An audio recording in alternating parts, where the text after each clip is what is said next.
పరశురామేశ్వర స్వామివారి దేవస్థానం గుడిమల్లం. స్వామివారి విగ్రహంలో కూడా త్రిమూర్తులు కొలువై ఉన్నారు. కింద రాక్షస అవతారంలో ఉన్న బ్రహ్మ, మధ్యలో పరశురాముడు, పైన మానవుని పురుషలింగాకృతిలో కూడా ఈశ్వరుడు. స్వామివారు కూడా స్వయంభులింగం. 2600 సంవత్సరాల పూర్వం నాటి కూడా ఈ శివలింగం. దేవాలయాన్ని స్వరరాజులు, పల్లవరాజులు ఆ కాలంలో నిర్మించిన దేవాలయం. శివలింగం కూడా నవపాషాణ శివలింగం. 9 రకాల శివపదార్థాలతో కూడిన స్వామివారి విగ్రహం కలర్ కూడా అలాగే ఉంటుందన్నమాట.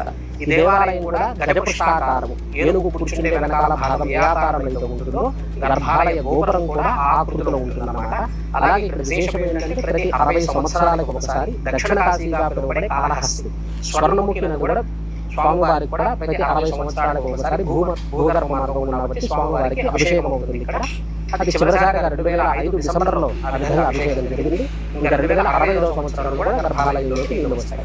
అలాగే సంవత్సరంలో ఒకరోజు సూర్యకిరణాలు అనేవి కూడా స్వామివారి పాదాలు లాగుతాయి.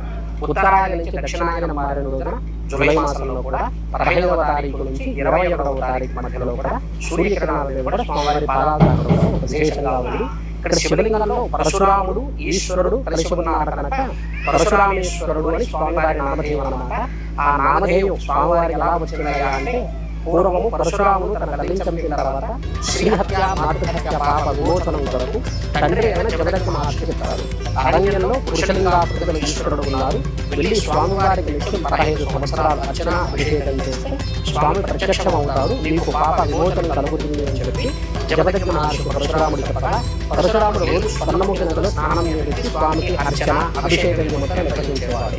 దీనికి తూర్పు భాగంలో చిత్రాల కొలను కోనేరు ఉంది. అది కూడా ఇప్పటికీ కూడా